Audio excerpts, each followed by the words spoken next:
Mambo mengi tuliyatabiri kuhusu Venezuela na Marekani hapa Maxtech ni kama yametimia. Mfano, tulisema itakuwa ni ngumu sana kwa Marekani kufanya uvamizi wa ardhini ndani ya Venezuela, yani kuanzisha vita kubwa. Na tulikuwa sahihi, hatujaona Marekani wamefanya hiki kitu.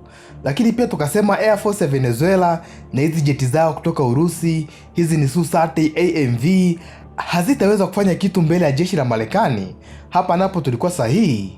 Lakini kitu kikubwa ambacho tulitabiri na kimekuwa kweli, japokuwa kipindi kile watu walinipinga sana, walinishambulia wakisema Max, haujui geopolitics, haujui siasa, kaa pembeni. Hawakujua kwamba unaweza kutabiri mambo ya siasa kwa kutumia science. Okay, hapa naongelea utabiri wangu kwamba Marekani, sababu kuu ya kutaka kuvamia Venezuela sio issue ya mafuta, hata kama Venezuela ndio nchi duniani yenye mafuta mengi kweli. Nilieleza jinsi mafuta ya Venezuela yalivyo tofauti na mafuta mengine. Nikasema haya ni mafuta mazito sana, lakini pia yana sulfur content, ndani yake yana sulfur. Kwa hiyo uchakataji wake, lakini pia issue nzima ya kusafisha haya mafuta inahitaji uwekezaji mkubwa kweli, kitu ambacho makampuni ya Marekani sidhani kama sasa hivi watakuwa wanahitaji kikitu. Sasa ukimaliza hii video unaweza ukaenda ukaicheki ile video. Ni video ambayo watu wengi hawakuangalia sababu walikuwa wanajua Maxtech anaongea mambo yake ya ajabu, lakini ni kweli kitu kimetokea. Sababu baada ya Marekani kumteka Maduro, Donald Trump aliitisha kikao cha makampuni makubwa ya mafuta Marekani. Na kuna hili kampuni linaitwa Exxon. Hili ni kampuni kubwa zaidi Marekani linalohusika na mafuta, yani lenyewe linahusika na uchimbaji wa mafuta, lakini pia kudefine haya mafuta au kuyachakata haya mafuta ili yawe tayari kutumika. Hii ndio kampuni kubwa la mafuta Marekani. Na wengi walikuwa naamini kwamba hili kampuni ndio linamforce Donald Trump, sababu lilichangia hela nyingi sana kwenye kampeni ya Donald Trump. Kwa hiyo hili kampuni linamforce Donald Trump amtoe Maduro madarakani ili hili kampuni liweze kuchimba mafuta. Lakini cha ajabu, kwenye mkutano ambao Donald Trump aliufanya akiwa na ma-CEO wa haya makampuni yote ya Marekani ya mafuta, hili kampuni la Exxon, CEO wao alisema kwamba Venezuela sasa hivi ni uninvestable. Yani uwekezaji wa hili kampuni kwenye mafuta ya Venezuela hautakuwa na faida yoyote ile. Kwa hiyo ndio maana hili kampuni halitaki kuwekeza hela zake nyingi kwenye mafuta ya Venezuela. Kwa hiyo sasa, kama makampuni ya Marekani yenyewe hayataki mafuta ya Venezuela, unadhani nini kitatokea hapo? Nilisema kabisa kwamba haya mafuta ya Venezuela sasa hivi ni ngumu kuleta faida, wenyewe wanayauza kwa bei ya chini sababu haya mafuta ni ngumu kuyafanyia processing. Kwa hiyo labda Donald Trump ayalazimisha haya makampuni ya Marekani kufanya investment Venezuela, lakini hiyo haitakuwa free market. Sasa haya mambo yote niliwaambia, lakini mkanisema sana. Kitu ninachojua hapa Maxtech, huwa tunapenda kufuata fact na sio kuconnect dot. Kwa hiyo kama unaifuatilia Maxtech na unaipenda Maxtech, wewe utakuwa ni mtu wa facts. Okay, vitu pekee ambavyo tulishindwa kutabiri sababu sisi sio wachawi ni je, Marekani watawezaje kumtoa madarakani Maduro? Ni njia gani hasa watakayotumia? Sasa hiki ndio kitu ambacho leo tunakwenda kukiongelea kwenye hii video. Sasa hiki ni kitu ambacho tulikishuhudia tarehe 2 Januari mwaka 2026 kupitia operation inaitwa Operation Absolute Resolve. Marekani walituma wanajeshi wao ndani ya Venezuela na kufanikiwa kumkamata Maduro, kisha kumpeleka Marekani kwenye mahakama ya New York ili ajibu mashtaka yake yanayomkabili. Sasa leo kwenye hii video tunakwenda kuangalia ni jinsi gani Marekani walivyoweza kufanya hii mission, wametumia wanajeshi gani kufanya hii operation, vipi kuhusu silaha walizotumia, wametumia aina gani ya silaha kutimiza hili shambulio, na mwisho tutatoa sababu za kweli kwa nini Donald Trump ameamua kufanya hivi, ameamua kumtoa Maduro madarakani. Na nitatoa sababu ambazo sijaona watu wengi wanaziongelea, na ningependa kuwapa kionjo tu mapema ni kwamba hii sababu haihusiani na mafuta. Hata kama Donald Trump ndo kitu anachokiongelea sana, anasema sababu kuu ya kumtoa Maduro madarakani ni mafuta, lakini hapa Maxtech tunaamini hii sio sababu kuu iliyomfanya Donald Trump amtoe Maduro madarakani. Okay, na hii video itakuwa ndefu sana sababu nikisema nitoe part 1 alafu nitoe part 2 siku nyingine, nitapata uvivu. Sitaki yale makosa yaliyojitokeza kwenye ile Operation Midnight Hammer yajitokeze na hapa, lakini usijali, ile part 2 ya Midnight Hammer nitaitoa hivi karibuni, ni mwaka huu lakini itatoka tu. Kwa hiyo kwenye hii nitaongea kila kitu ninachokijua kuhusiana na hii mission, kwa hiyo itakuwa ni video moja ndefu sana. Alafu niliwaahidi kwamba nitakuja kutoa ile video ya F170 network jinsi gani ilivyotunguliwa huko Yugoslavia.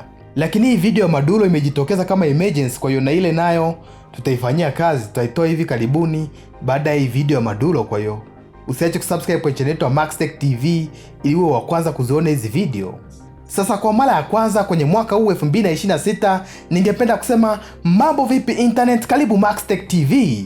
TV show ambayo inaamini Marekani imeonyesha dunia nzima maana ya kufanya special military operation. Usisahau kutupia like kwenye hii video, lakini pia kutupia comment ni muhimu sana. Hata kama ukisema unamkubali Maduro, ni wewe tu.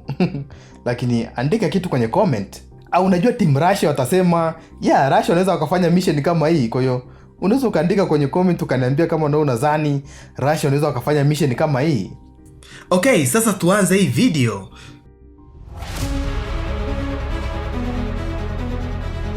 Wengi wanaamini hii operation ilianza mwezi wa 8 mwaka 2025, lakini mimi naamini ilianza zamani. Nadhani ilianza mwaka 2018 au mwaka 2020. Huu ndio ule muda ambao Maduro alishinda na kurudi tena madarakani. Na hii ndio ya CIA, kikosi cha intelligence cha Marekani, kuwa na bajeti kubwa kuliko majeshi mengi hapa duniani. Kwa hiyo wanaweza wakajiandaa na kufanya mambo ambayo baadaye watakuja kuyafanya mapema sana. Kwa hiyo kama wameanza maandalizi mapema, inamaanisha kwamba hizi mission wataweza kuzifanya bila matatizo mengi. Lakini kwa sasa hivi mimi naona tufocus tu kwenye mambo yaliyotokea hivi karibuni. Kwa hiyo tunaanzia mwaka jana mwezi wa 8 ndipo Trump alitoa oda kamili au official maafisa wa CIA waanze kufanya kazi ndani ya Venezuela. Kwa hiyo moja kwa moja maafisa wa CIA waliweza kuingia ndani ya Venezuela kisirisiri ili waanze kufanya kazi itakayosaidia hii mission kufanikiwa. Hizi ni kazi tunaziita shaping operation, yani zile kazi za kwanza ambazo unatakiwa uzifanye ili kufanya mission kubwa iweze kufanikiwa baadaye. Sasa kitu kikubwa alichokuwa anafanya hao maafisa wa CIA ni kutengeneza picha nzima ya maisha ya Maduro, tunaita pattern of life. Kwa mfano, kujua muda gani huwa Maduro anafanya nini, mara nyingi huwa anapenda kwenda wapi, je anakula nini, na kitu cha muhimu kabisa ni je Maduro huwa analala wapi. Sababu tangu Maduro alivyojua meli za Marekani zipo karibu na nchi yake, alikuwa anahofia kitu kama hichi. Siku moja Marekani wanaweza wakaja kumteka, sababu kuna rais mmoja wa Panama anaitwa Noriega, naye Marekani iliweza kumteka huko akiwa ndani ya ikulu yake. Kwa hiyo Maduro alikuwa anahofia kitu kama hiki kinaweza katokea, au hata Marekani wanaweza wakafanya shambulizi la kumuua moja kwa moja. Kwa hiyo kitu ambacho Maduro alikuwa ameamua kufanya ni kukaa sehemu tofauti tofauti. Ripoti zinasema kwamba Maduro alikuwa na sehemu 8 tofauti tofauti za kulala. Kwa hiyo alikuwa aweza kalala siku 2 kwenye nyumba moja. Kwa hiyo kazi kubwa ya hao maafisa wa CIA ilikuwa ni kujua kwamba ni sehemu gani Maduro akiwepo ndipo itakuwa rahisi zaidi kumkamata. Lakini pia walikuwa wanatakiwa kuongea na watu ambao wako karibu na Maduro ili kupata taarifa mbalimbali, taarifa za uhakika kuhusiana na walinzi wa Maduro wakoje, wanabeba silaha gani na wamejipangaje. Sasa baada ya hawa maafisa wa CIA kuthibitisha kwamba ni sehemu gani Maduro ambapo akiwepo itakuwa rahisi sana kumteka, inamaanisha sasa hii kazi ya kufanya uchunguzi wa kina kuhusu ile eneo inaenda kwa Air Force. Sasa hii unayoiona ni drone inaitwa RQ-170 au Sentinel. Jina lingine huwa wanapenda kuliita The Beast of Kandahar, sababu hii ni drone ambayo ilikuwa inazunguka sana kwenye maeneo ya Afghanistan ikichukua intelijensia mbalimbali. Kwa hiyo ndio maana watu wakaamua kuita The Beast of Kandahar. Wewe utakuwa unajua baada ya Iran walifanikiwa kuiteka hii drone. Hiyo ni story nyingine. Lakini hii ni platform maalum kwa ajili ya zile kazi za ISR, yani intelligence surveillance pamoja na reconnaissance. Hii drone inafanya yote kwa kupaa juu sana na kukusanya taarifa za sehemu muhimu ambapo hii mission itakuja kufanyika, yani ule uvamizi wa kumteka Maduro. Sasa unaweza kaniuliza, Max, vipi hii drone inawezaje kupaa kwenye anga la Venezuela bila kuonekana kabisa na mifumo ya ulinzi wa anga? Tunajua Venezuela wana silaha za ulinzi wa anga kama S-300 ambao ni silaha ya ulinzi wa anga, ina range kubwa, kwa hiyo inaweza ikafikia drone na kuitungua kabisa. Inakuwaje hii drone inaweza ikapaa Venezuela na kusanya intelijensia bila kuonekana na silaha za ulinzi wa anga? Okay, hii drone ya Sentinel ni moja ya drone ya Marekani yenye teknolojia kiwango cha juu. Hii ni teknolojia stealth. Ni teknolojia ambayo imeenda hadi kwenye levels zingine tunaita broadband stealth, yani ni stealth ya hali ya juu. Ni tofauti na jeti za kivita kama F-35 ambapo tunajua na zenyewe zina hii teknolojia stealth, kwa hiyo ni ngumu sana kuonekana kwenye radar, lakini zimekuwa optimized kutoonekana kwenye radar kwenye hizi rada zenye frequency kubwa, unajua rada ambazo zinaweza zikaongoza makombora ya ulinzi wa anga hadi sehemu ambapo hii jeti ilipo. Hizi jeti ndo zimekuwa ziko optimized sana au zimetengenezwa kuzuia hizi rada zisiweze kuiona. Lakini zipo zile rada za low frequency. Hizi ni rada ambazo hazina ile resolution ya kuweza kuongoza kombora hadi target ilipo, lakini zinaweza zikaangalia ni sehemu gani hii ndege ilipo na kuambia hizi rada zenye high frequency zielekeze mawimbi yake sehemu fulani, yani ziconcentrate mawimbi yake sehemu fulani ndio ziweze kuona hii ndege. Kwa hiyo hizi rada za low frequency haziwezi zikashambulia hizi jet, zenyewe zinaiona hii jet kwanza na kuziambia hizi rada zenye high frequency zifocus wapi kuangalia hii jet ilipo. Kwa hiyo kwa F-35, kwa kesi ya F-35 inaweza ikaonekana kwenye rada za frequency ndogo kirahisi, lakini kwenye rada za frequency kubwa yani ngumu sana kuiona. Lakini hii drone ya RQ-170 Sentinel aka the Beast of Kandahar ina broadband stealth, kwa hiyo inamaanisha kwamba haiwezi ikaonekana kwenye rada za frequency ndogo au rada za frequency kubwa. Kwa hiyo ndio maana inaweza ikakaa nchini kwako huku ikikusanya intelijensia bila kuiona kabisa. Sasa kitu ambacho hii drone inafanya ni kupiga picha hii nyumba ya Maduro. Yaani hii nyumba ambapo Maduro atakuwepo siku ile shambulizi likitokea. Sasa na lengo la kupiga hizi picha ni kuangalia sehemu mbalimbali ambapo wanakaa walinzi wanaomlinda Maduro. Kwa mfano kuna ile minara ambapo walinzi wao wanakaa. Kumbuka sehemu ambapo Maduro alikuwepo ni sehemu panaitwa Fort Tuna. Hii ni kambi ya jeshi, kwa hiyo kama ni kambi ya jeshi lazima kuna zile tower post ambao walinzi wao wanakaa. Kwa hiyo ni muhimu sana hii drone iweze kuziidentify na kuzitambua mapema. Na kwa nini hata watumie hii drone wakati kuna satellite ziweze zikapiga picha kama hizi? Hii drone ina resolution kubwa sana.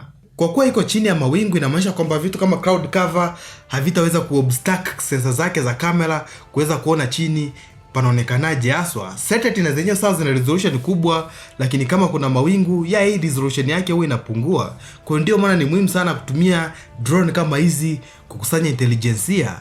Alafu kitu kingine ni kwamba drone ni rahisi kurudi sehemu ambapo umepiga picha. Kama picha ikuonekana vizuri, unaweza ukarudi ile sehemu na ukapiga picha tena bila kupoteza muda. Lakini kwenye satellite lazima tena uisubirie izunguke dunia, alafu baadaye irudi tena pale upige picha nyingine. Kwa hiyo ni kama kupoteza muda ukisema unatumia satellite kupata real time intelligence. Sasa na kazi nyingine hizi picha ni kuwasaidia wanajeshi wa Marekani kujua huu ukuta unaozunguka ile eneo la Maduro ni ukuta wenye urefu kiasi gani. Sasa najua unashangaa Max, kwa nini hao wanajeshi wanataka kujua urefu wa ukuta? Okay, hiki kitu ni muhimu sana sababu hizi picha huwa zinawasaidia wanajeshi ambao wanaenda kufanya hii mission kujiandaa kutengeneza modo au mfano hii nyumba ya Maduro. Yaani hii nyumba ambayo itakuwa ni target yao. Sasa huwa wanajenga hizi modo kwa kutumia mbao au makontena ndani ya Marekani na kuitumia hii modo kujifunzia jinsi gani watakavyofanya hii operation. Yaani kujua vitu muhimu kwenye hii mission, vitu kama helikopta yao itawashushia wapi wanajeshi, na ili kufika kwenye target yao watumie muda kiasi gani, sababu wakitumia muda mrefu target inaweza ikakimbia au hata hawa wanajeshi kuzidiwa nguvu na walinzi wanaomlinda Maduro.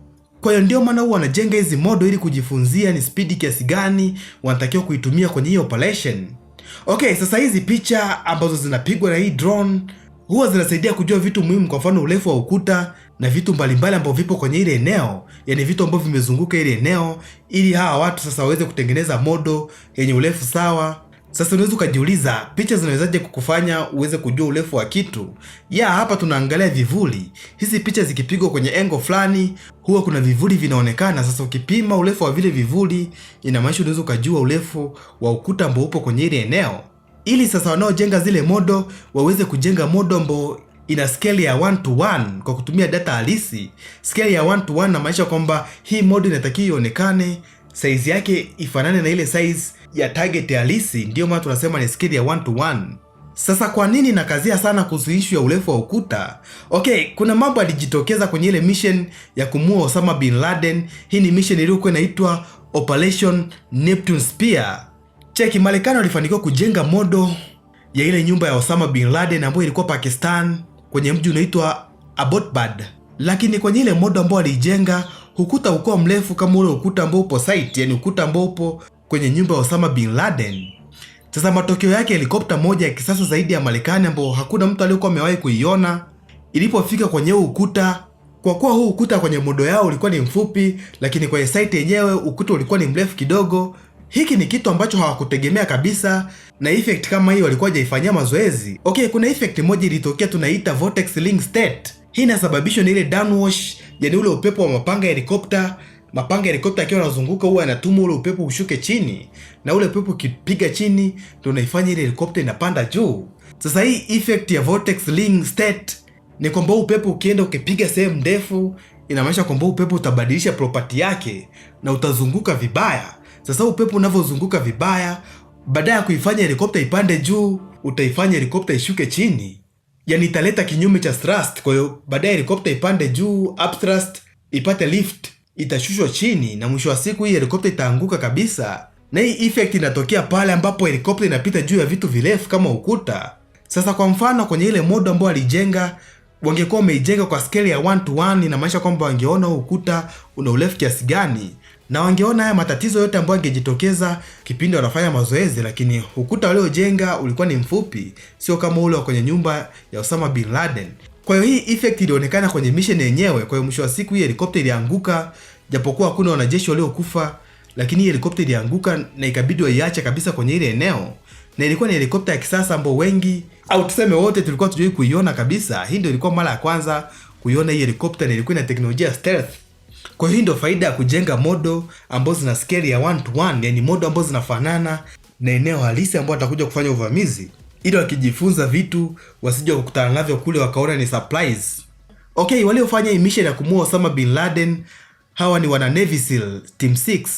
Hawa ni makomando wa Marekani na wenyewe ni hatari, lakini huwa wanachukua watu au wanajeshi kutoka kwenye kikosi chao cha maji. Yani wanajeshi wa Navy wa Marekani wanaofanya vizuri zaidi ndio wanakuja kujiunga na kikosi cha Navy SEAL. Na sifa yao nyingine, hawa wanajeshi wa Navy SEAL Team 6 huwa sio wasiri sana. Kwa mfano tunajua hadi sura ya mtu aliyompiga risasi Osama bin Laden, yani yule mwanajeshi aliyompiga risasi Osama bin Laden ameshaandika vitabu, ameshafanya interview nyingi sana, na ameongea mambo mengi kuhusiana na hiyo Operation Neptune Spear. Na hizi ni sababu ambazo watu huwa wanasema kwamba Navy SEAL Team 6 hawakustahili kupewa hii mission ya kumuua Osama bin Laden. Hii mission wangestahili kupewa wana Delta Force. Kwa inavyoonekana ni kwamba yule general aliyopewa hii kazi ya kuchagua kikosi cha kwenda kumuua Osama bin Laden alikuwa ni mtu wa maji, alikuwa ni mwanajeshi wa Navy SEAL. Kwa hiyo moja kwa moja akaamua support washikaji wake waweze kuifanya hii mission. Lakini kwenye hii operation ya kumkamata Maduro, hii ni kazi wamepewa wana Delta Force. Hawa wana Delta Force ni tofauti kidogo na wale wana Navy SEAL Team 6, sababu hawa Delta Force huwa wanachukua wanajeshi wao kutoka kwenye vikosi mbalimbali Marekani. Huwa wanachukua wanajeshi wao kutoka kwenye Green Beret, Rangers, Marine. Ukiwa na sifa ya kujiunga na Delta Force, unaweza kujiunga na Delta Force. Lakini tatizo ni kwamba hawa jamani wasiri sana. Na watu wengine hata waamini kwamba hawa wana Delta Force wana exist. Wanaamini kwamba huwa wana jina lingine tofauti kabisa. Kwa hiyo ni kusema kwamba hawa ni watu wasiojulikana, lakini tofauti yao ni kwamba hawa watu wasiojulikana wana mafunzo ya kutosha. Hawawezi wakapiga mtu marisasi 16 alafu bado wakaonekana anatembea hivi karibuni. Kwa kuwa wao ni wasiri sana, inamaanisha kwamba hatutapata vitabu, interview wala movie kuhusiana na hii mission. Tunaweza tusiwahi jua ni kitu gani exactly kilifanyika kwenye hii mission. Kwa hiyo nachoka sana baba yenu Maxtech. Nachoka kweli. Okay, sasa baada ya kupata hizi picha kutoka kwenye hii drone, lakini pia na ramani ya hii nyumba ya Maduro. Sasa sijui hii ramani CIA waliipata wapi, lakini ile ramani ya nyumba ya Osama bin Laden CIA walipewa na wajenzi wa Pakistan ambao walikuwa wanajenga nyumba za yale maeneo. Lakini kwenye ramani ya nyumba ya Maduro sijui alitengenezaje. Labda kuna mtu wao ambaye alikuwa ndani ya serikali ya Maduro aliwapa hii ramani, au aliingia kwenye hii nyumba ya Maduro huku akiwa na scan hii nyumba yote jinsi ilivyo, na moja kwa moja wakaweza kutengeneza ramani ya hii nyumba nzima ya Maduro. Lakini waliweza kujenga modo yake Kentucky ndani ya Marekani, alafu wana Delta Force wakaanza kufanya mazoezi kwenye hii modo, wakijifunza namna gani wanaweza wakaingia ndani na kumteka Maduro na mke wake kwa muda usiozidi dakika 5. Sio mchezo. Lakini pia walikuwa wanajua kwamba Maduro ana chumba chake cha chuma ambacho anaweza kujifungia humo ndani kama akisikia nje tayari kimenuka. Kwa hiyo alikuwa na uwezo wa kwenda kujifungia humo ndani.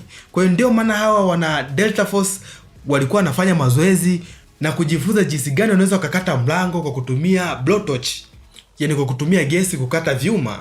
Na Trump anadai kwamba kama Maduro angefanikiwa kuingia ndani kwenye chumba chake cha chuma, Hawa wana Delta Force wangetumia sekunde 45 tu kuyayusha hiki chuma na kumtoa Madulo humo ndani. Sasa ni kweli ya hatujui, labda wajamaa walikuwa wameshapiga mahesabu unene wa hiki chuma na unajua ni muda gani unaweza kutumia kukiyeyusha hiki chuma. Kila kitu lazima wajamaa wameisha kipigia mahesabu na wamekiona kita affectije mission yao. Kwa hiyo ndio maana waliamua hata kuifanya hii mission, sababu walikuwa wameona hakuna kitu kitakachokuwa kigumu kwao. Na kitu kilichokuwa kinahitajika sana kwenye hii mission ni timing. Timing ikosekana inamaanisha kwamba hii mission ingefeli kabisa. Huenda wanajeshi wengi wa Marekani wangeuawa au hata silaha zao zingefanikiwa kuharibiwa.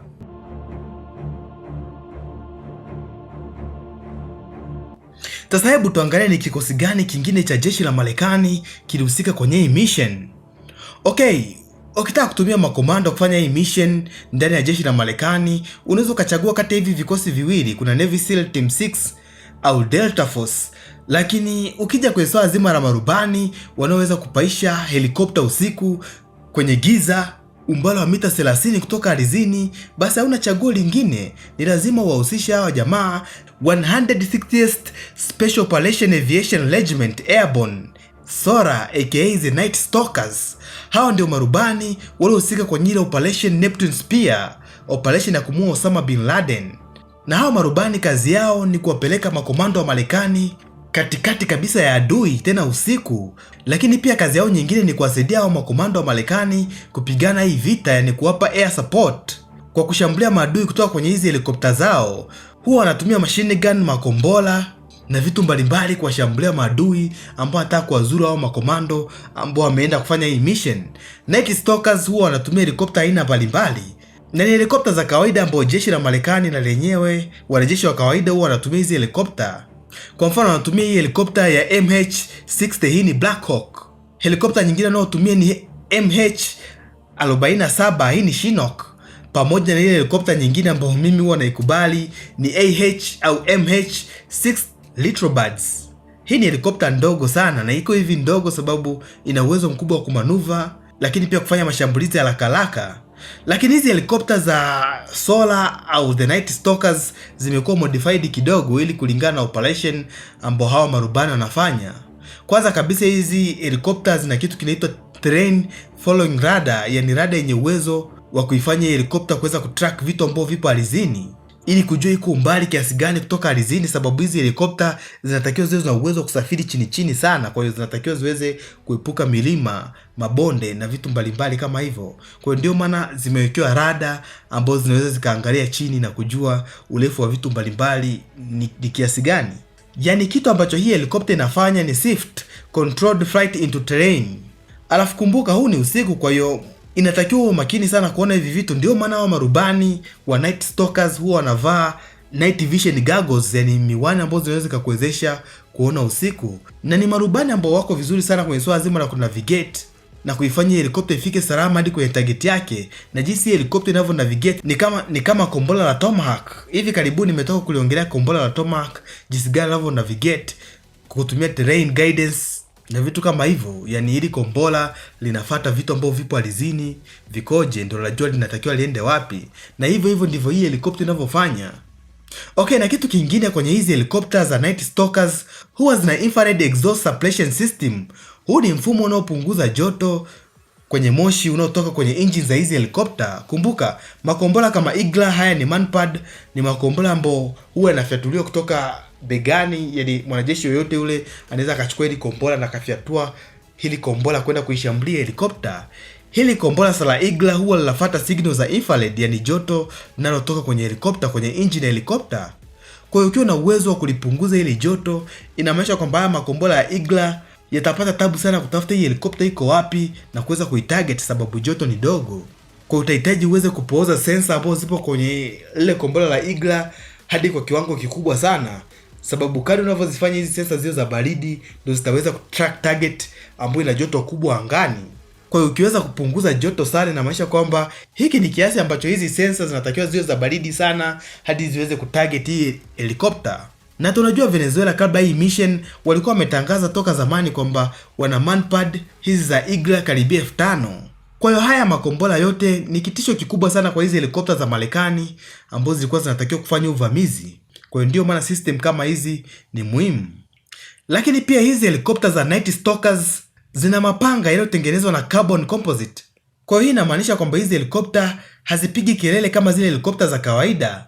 Kwa kutumia material composite wamefanikiwa kupunguza hii kelele ya haya mapanga ya helikopta hadi kwa 30%. Kwa hiyo inamaanisha kwamba hizi helikopta zinaweza kufanya hii mission kimya kimya, yani kila kitu kimya kimya. Unamkumbuka leo imba hii ngoma ya kimya kimya? Yani mnyama anaitwa ngwea.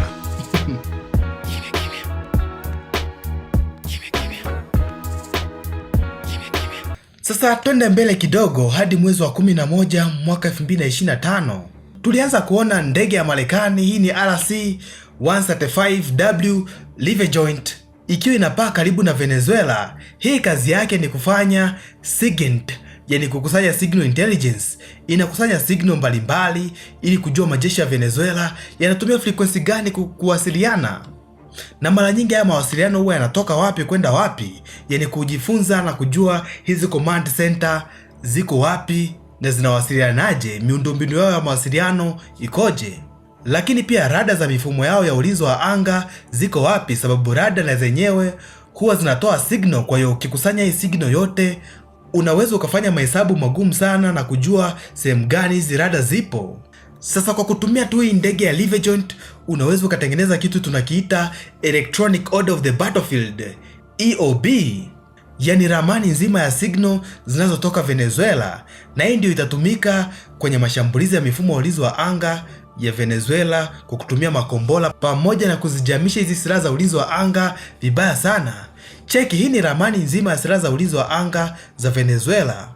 Inaonyesha sehemu gani hizi silaha za ulinzi wa anga zipo, lakini pia coverage yake ikoje, yani zina range kiasi gani. Hii ni picha iliyovujishwa kwenye document za jeshi la Venezuela. Hili ni jeshi laitwa Integrated Air and Space Defense Command.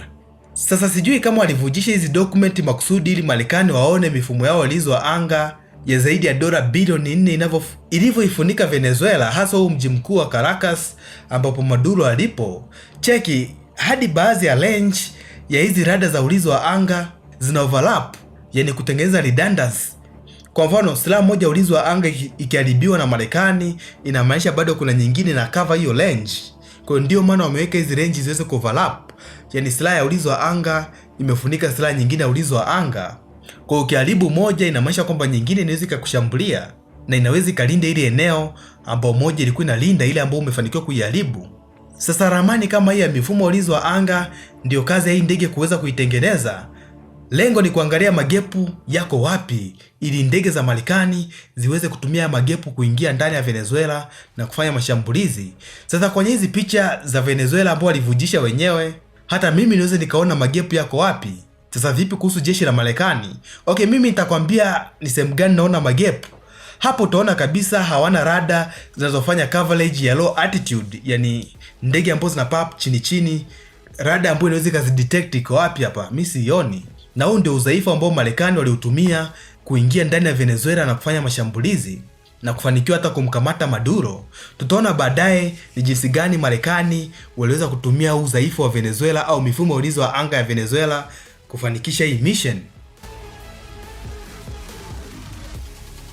Sasa hebu tuanze kuona hii Operation Absolute Resolve ilifanyikaje haswa. Okay, kila mission nzuri ya kijeshi huwa inaanza na deception. Kwa Kiswahili ni udanganyifu, yani kitendo cha kumzubaisha adui yako kuwa na malengo mengine, kumbe una mpango wa kumshambulia. Yani hapo unataka adui yako labda apunguze ulinzi ili wakati unapokuja kumshambulia basi awe amekuwa dhaifu. Okay, na hapa itabidi mniruhusu mimi leo niweze kuconnect dots. Yani zamu yangu leo kuconnect dots. Taarifa zinasema kwamba Trump alitoa oda kamili ya hili shambulizi kuanzia tarehe 25, siku ya Christmas. Sasa unajua kitu gani kingine kilitokea tarehe 25? Yani siku hiyo hiyo Marekani walifanya mashambulizi ndani ya Nigeria kwa kutumia makombora ya Tomahawk. Tuliongelea hii story. Okay, huwa tunajua ni kawaida kwa Marekani kufanya mashambulizi ya Afrika. Wamekuwa wakishambulia Shabab na wamefanya mashambulizi mengi kweli mwaka 2025. Nadhani yameongezeka zaidi. Lakini tulikuwa tusikie Marekani wakitangaza mashambulizi yanafanyika ndani ya Afrika.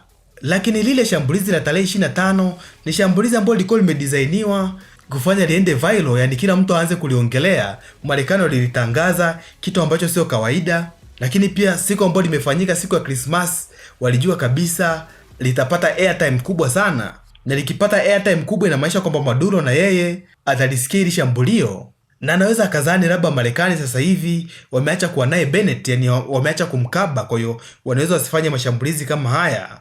Lakini pia deception nyingine ni kwamba siku chache kabla ya hili shambulizi la Maduro kufanyika, kulikuwa kuna ripoti zinasema kwamba Maduro na Trump wamekubaliana kufanya mazungumzo. Kama unakumbuka kitu kama hiki kilitokea Iran, yani Marekani walikuwa wamekubali mazungumzo na Iran, alafu hapo wakafanya mashambulizi. Na hiki ndio kitu ambacho kimetokea hapa. Maduro na Trump walikubaliana kufanya maongezi, lakini ghafla shambulizi likatokea. Sasa hizi event zote mimi nikiconnect dots naona kama ni deception ilikuwa inafanyika hapa, kumfanya Maduro apunguze walinzi wake, labda awape holiday. Kumbuka ni kipindi cha sikukuu. Lakini pia kuacha kuzunguka kwenye nyumba mbalimbali. Kumbuka alikuwa na nyumba kama 8, alikuwa hawezi akakaa siku 2 kwenye nyumba moja. Kwa hiyo na kuna nyumba moja tu ambao Marekani walikuwa wameitarget, walikuwa wameshaipiga picha nyingi sana, wameitengenezea modo, wanajeshi wao wameshajifunzia kuhusu hiyo nyumba inavyoonekana ndani, wana information nyingi kuhusiana na hiyo nyumba. Kwa walikuwa wanataka Maduro akae kwenye ile nyumba yake kuu ambao huwa anakaa siku zote, aweze kurelax, sababu hana kitisho kikubwa ambacho kinamkabili sasa hivi. Kwa hiyo hiki ndio kitu kilichotokea, na pale alipokaa kwenye ile nyumba, basi hii mission ikafanyika na hadi akafanikiwa kukamatwa.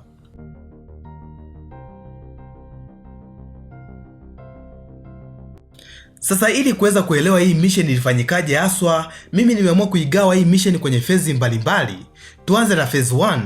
Ni mnamo tarehe 2 mwezi wa kwanza, mida ni saa 8 usiku, Venezuela ilipigwa na cyber attack, hasa kwenye mji wa Caracas, mji mkuu ambao Maduro alikuwepo, mji mkuu wa Venezuela.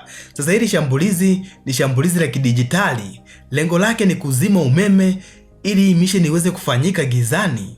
Sasa niliona watu wengi mtandaoni wanasema kwamba hii itakuwa ni EMP, electromagnetic pulse, ndio Marekani wameitumia kuzima umeme wa Caracas. EMP hiki ni kifaa chenye uwezo wa kuzalisha usumaku mwingi sana, hivyo matokeo yake ni kwamba laini za kusafirisha umeme zinaanza kufanya kazi kama antena, yani zinakusanya ule usumaku na kuingiza ndani. Sasa zikikusanya usumaku inamaanisha kwamba zitatengeneza voltage nyingi, yani kama vile transformer inavyofanya kazi. Sasa voltage ikiongezeka inamaanisha madhara makubwa yatatokea kwenye line. Ile insulation itafeli, nyaya za phase 3 tofauti zitaungana, sababu voltage imekuwa kubwa, itataka kuzivuta hizi waya kwa pamoja na itafanya shoti kubwa. Lakini ile ongezeko la voltage sio kitu ambacho kinazima umeme. Kitu ambacho kitazima umeme ni circuit breaker, sababu hizi circuit breaker zimedesigniwa kulinda mali au kulinda hizi waya zisiweze kuyeyuka, sababu umeme umekuwa mkubwa ambao unapita hapa hivi. Kwa hiyo moja kwa moja zikiona umeme umekuwa mkubwa zitajizima. Kwa hiyo zitatenganisha kati ya source ya umeme pamoja na load au wateja. Ila mimi bado siamini kama hili ni shambulizi la EMP, sababu nguvu utakayotumia kutengeneza EMP yenye uwezo wa kuzima umeme kwenye eneo kubwa kama Caracas ni nguvu kubwa sana. Ni nguvu ambayo inaweza ikatengenezwa kwenye jua au labda milipuko ya mabomu ya nyuklia.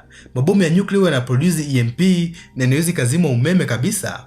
Lakini watu wanasema kwamba hii ni EMP ambayo haitumii nguvu za nyuklia, sababu kuna kipindi fulani Boeing walitangaza kuwa wana test kifaa kwenye ndege yao ya Boeing ambacho hiki kifaa ni EMP ambayo haitumii nguvu za nyuklia. Sasa kuhusu swala kwamba hiki kifaa kinafanya kazi au kikufanya kazi hatujui kabisa, lakini sina uhakika kama hili ni shambulizi la EMP, sababu nguvu ambayo utatumia hapa ni nguvu kubwa kweli. Kwa hiyo mimi naamini hili ni shambulizi la cyber attack, yani shambulizi la kidijitali, sababu sisi watu wa umeme huwa tunatumia software moja inaitwa SCADA, na hii kazi yake huwa ni kutoa taarifa mbalimbali kuhusu parameter zote ambazo zipo kwenye grid. Kwa mfano, grid yako ina voltage ya ngapi, current ni kiasi gani. Lakini pia kitu cha muhimu zaidi ni kwamba grid yako sasa hivi ina operate kwenye frequency ya ngapi. Kwa mfano hapa sisi Tanzania tunatumia frequency ya 50. Sasa kwa mfano akitokea mtu akaipa SCADA taarifa za mchongo, kwa mfano akasema SCADA sasa hivi inaona frequency ya 55 Hz. Kwa hiyo ili grid kujilinda itabidi iweze kujizima yenyewe. Zile breaker zitaamua kuzima grid ili kuweza kujilinda na kufanya frequency rudi kwenye hali ya kawaida ndio iweze kurudisha umeme. Sasa mimi nadhani hiki ndio kitu ambacho kilitokea. Huenda CIA waliweza kupata mtu ambaye anafanya kazi ndani ya shirika la umeme la Venezuela, sijui laitwaje, labda Venesco. Sasa huyu mtu ambaye anafanya kazi kwenye hili shirika la umeme la Venezuela aliweza kuidanganya SCADA au labda alitumia software nyingine aka plug in data za mchongo na kuiambia SCADA kwa hiki kitu kiko hivi wakati hiki kitu hakiko hivyo. Yani SCADA ikaacha kuamini sensa ambazo inazo, ikaanza kuchukua data kutoka sehemu nyingine, na matokeo yake gridi ikajizima kwenye upande wa mji mkuu wa Caracas. Kwa hii ni kazi ya maafisa wa CIA wakisaidiana na watu ambao wako ndani ya Venezuela. Na hata kwenye video mbalimbali tunaona kwamba sio umeme ulikatika nchi nzima, hapana. Ni baadhi ya maeneo tu, hasa kwenye mji mkuu wa Caracas ndio umeme ulikuwa umekatika.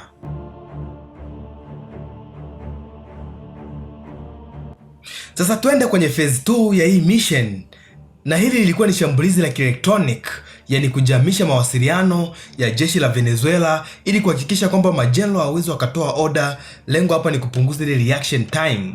Ndio maana Marekani waliamua kutumia electronic warfare, lakini pia silaha za ulinzi wa anga na zenyewe zilijamishwa vibaya sana. Kuna mfumo wa S-300, nadhani ndio mfumo wa kisasa zaidi wa ulinzi wa anga ambao Venezuela walikuwa nao, na inaaminika kwamba Venezuela walikuwa na mabetri mawili ya S-300 na Marekani walikuwa hawana mpango kuziharibu hizi S-300, sababu walikuwa wanajua hata kama hizi S-300 zitakuwa active na zipo kwenye mfumo mmoja, ni integrated air defense, haziwezi zikawafanya kitu, yani haziwezi zikazuia misheni yao kukamilika, sababu hizi S-300 rada zake huwa zimekuwa optimized kuangalia zile target ambazo zipo juu sana, yani high altitude aerial defense system.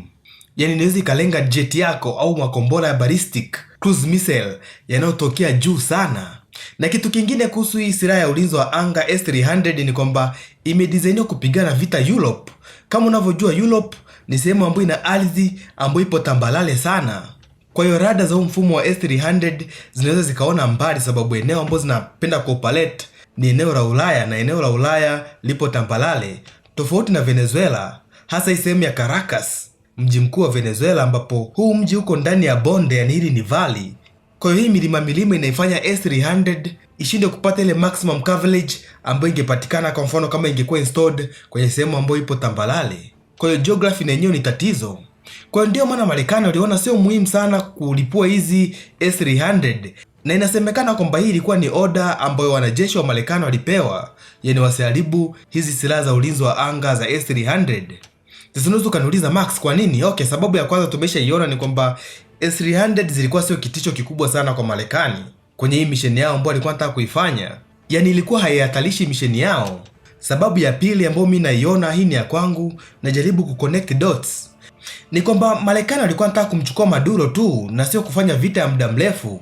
Wangekuwa wanataka kufanya vita ya muda mrefu, basi inge make sense kuharibu hizi S-300, lakini hii vita yao ambayo walikuwa wanataka kuifanya ni vita ya masaa machache. Kwa hiyo ndio maana waliamua hakuna haja kuharibu hizi S-300. Lakini pia kitu kingine ni kwamba hauwezi ukaiacha nchi bila mfumo hata mmoja wa ulinzi wa anga.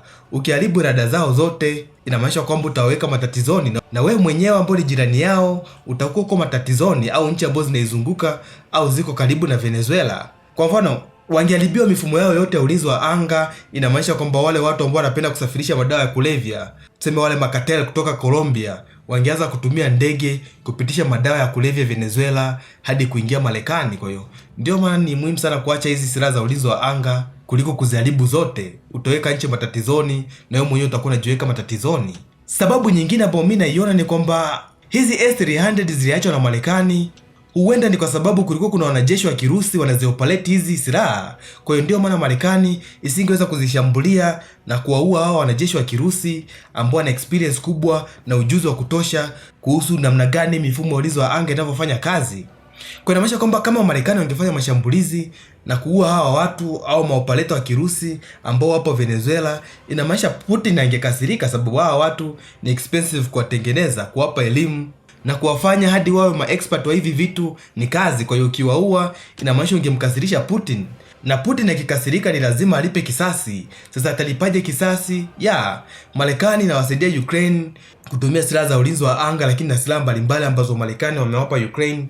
Huwa kuna maafisa wa Marekani ambao wapo Ukraine wakiwasaidia Ukraine kutumia hizi silaha. Kwa hiyo Putin anaweza akawalenga hao maafisa na kuwaua kabisa. Kwa hiyo itakuwa ni tit for tat. Hapa najaribu kuconnect dot tu, lakini sina uhakika. Lakini hili swala la Warusi kuoperate mifumo ya ulinzi wa anga, kuna interview moja ambayo alifanya Ivan Pavlov.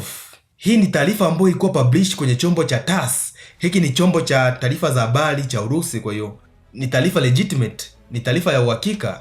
Na huyu jamaa alikuwa anahojiwa, alijitambulisha kama ni operator wa S-300 aliyekuwa Venezuela, na alisema kwamba baada ya mfumo wao wa ulinzi wa anga au mfumo wa S-300 kujamishwa na Marekani, yeye kitu alichofanya ni kuuzima mfumo, maana alikuwa aone kitu ambacho anaweza akakishambulia. Kwa hiyo ndio maana akaamua kuitoa hii S-300 kutoka online, yani kuidisconnect kwenye mifumo mingine ya ulinzi wa anga, ile ambayo tunaita Integrated Air Defense System. Na hii Integrated Air Defense System ilikuwa imejumlisha rada za Kichina ambazo Wachina walikuwa wametangaza kwamba hizi ni anti-stealth radar, yani kwamba ni rada zina uwezo kuona hadi ndege za generation ya 5. Kwa hiyo huyo operator aliamua kuidisconnect hii S-300 na ikaacha kufanya kazi. Kitu cha kushangaza ambacho huyo operator kufanya ni kujaribu kupambana na hii jamming. Kwa mfano, tunajua S-300 inaweza kujaribu kupambana na hizi jamming kwa kuongeza nguvu, yani nguvu ambayo mawimbi ya radio yanatoka kwenye hizi rada. Kwa hiyo inaweza kujaribu kushindana nguvu na hii platform ambayo inajaribu kuijamisha hii S-300, na kama S-300 itakuwa na nguvu kubwa, basi inaweza ikaban through hii jamming na ikahakikisha ijamiwi. Kitu kingine ambacho hii system ya S-300 inaweza ikafanya kuzuia jamming ni kufanya frequency hopping, yani kubadilisha frequency kila baada ya muda, ili kumfanya yule operator anayeoperate hii silaha ambayo inajaribu kujamisha S-300 ashindwe kujua S-300 ina operate kwenye frequency gani. Kwa hivyo ni vitu viwili ambavyo S-300 inaweza ikafanya kujaribu kupambana na hizi jamming platform. Lakini hivi vitu vyote huyo operator kuvifanya, swali ni kwa nini? Yeye aliamua tu kuzima hii system. Okay, hatujui ni kwa nini haswa huyu jamaa aliamua kufanya hivi, lakini itakuwa huyo operator alijua kwamba hii ni vita kamili. Marekani imeanza kuishambulia Venezuela na hivi ni vita vitakuwa kwa muda mrefu kweli.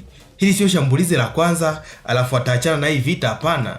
Alihisi hii ni vita ya muda mrefu. Alijua ni Marekani wameanza mashambulizi ya kwanza tu, lakini haya mashambulizi yatakuwa na mwendelezo wake. Kwa hiyo ndio maana aliamua kuzima hii system ili kuiprotect hii system, sababu tunajua haya mabetri ya S-300 Venezuela yapo mawili tu. Kwa hiyo jamaa kitu alichofanya ni kujaribu kuiprotect hii system isiharibiwe na Marekani. Kwa mfano, wangejaribu kupambana na Marekani, yani kuifanya S-300 iwe ngumu kujamishwa, inamaanisha kwamba Marekani wangeamua kuilipua hii S-300, ingekuwa ni target rasmi ya kuishambulia na makombora. Kwa hiyo ndio maana huyo operator aliona sio muhimu sana kujaribu kupigana sasa hivi, anaweza akapata chance nyingine na akaweza kuzishambulia hizi jet za Marekani siku nyingine. Sasa kitu ambacho alikuwa ajui ni kwamba hii mission ilikuwa ni mission ya kumteka Maduro. Huenda angekuwa anajua hiki kitu, labda angefanya vitu, lakini Sasa baada ya hii mission ilikuwa naona habari mbalimbali zinatoka Russia, wanasema eti Marekani walitumia nguvu kubwa kweli ya electronic warfare, yani sio kawaida. Sasa mimi nilikuwa siwaelewi Warusi kitu gani wanasema hapa.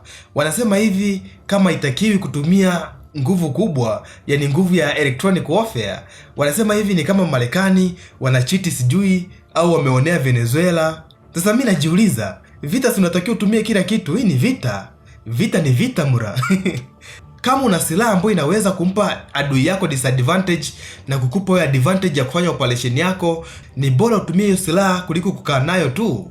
Kwa hiyo siku zote kama una advantage kwenye teknolojia na wenzako wana gap, ni bora ulitumie ile gap ili kusaidia kwenye mission yako usipate hasara kubwa. Sasa watu walikuwa wanategemea hizi hela nyingi ambazo Marekani wanaweka kwenye jeshi lao, walikuwa wanategemea zinaenda wapi? Zinaenda kwenye hizi teknolojia kubwa ambazo wanaweza kuzitumia na kuwapa advantage kubwa huko adui yao akiwa na disadvantage. Sasa platform ambayo Marekani walitumia kufanya hii kazi, yani kufanya shambulizi la electronic, ni EA-18 Glower. Boeing wanasema hii ndio ndege hatari zaidi kwenye vita electronic duniani, lakini wengi bado tulikuwa tujaona uwezo wake rasmi, sababu Marekani wamekuwa kibania hii ndege isifanye mission za kutosha. Sijui wanaogopa hii ndege isije katunguliwa na hii teknolojia kujamisha rada za mifumo ya ulinzi wa anga, adui akafanikiwa kuzipata, hatujui. Lakini kwenye mission ya Venezuela ni kama this time around Marekani haikubania kabisa matumizi ya hizi ndege na ziliweza kufanya kazi zilizotengenezwa kufanya.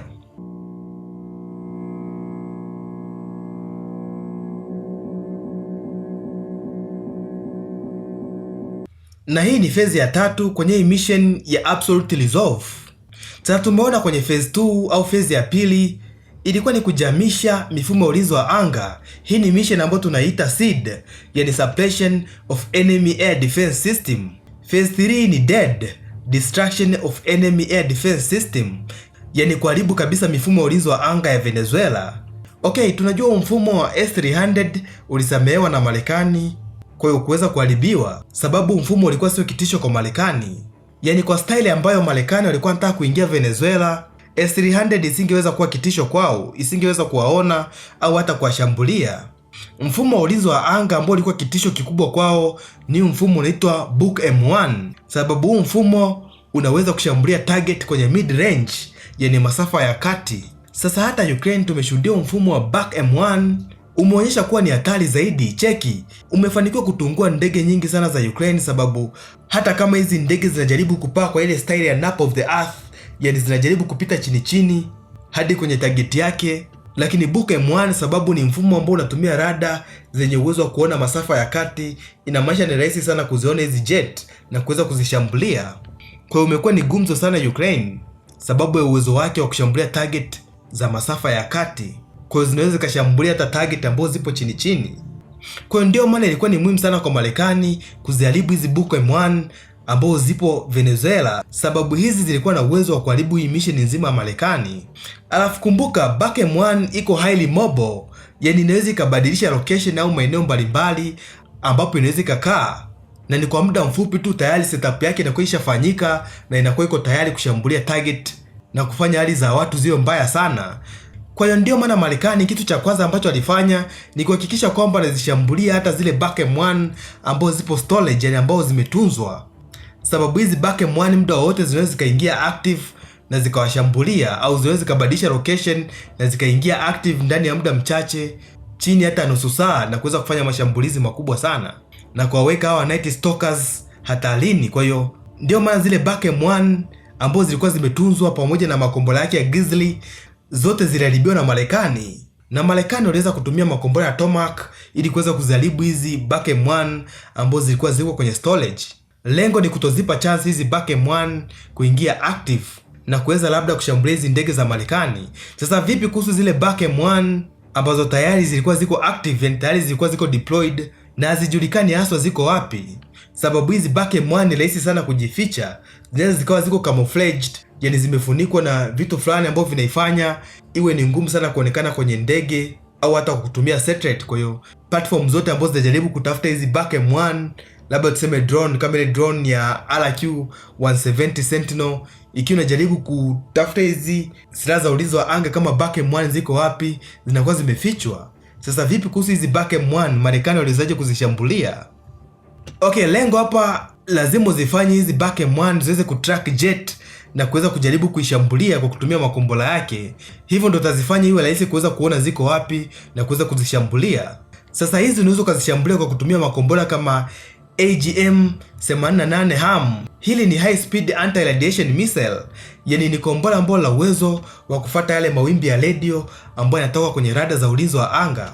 Kwa hiyo hili kombora lafuata hizi rada za ulinzi wa anga hadi sehemu gani zipo na kulipuka na hii rada. Kwa hiyo linakuwa limefanikiwa kuharibu hii rada.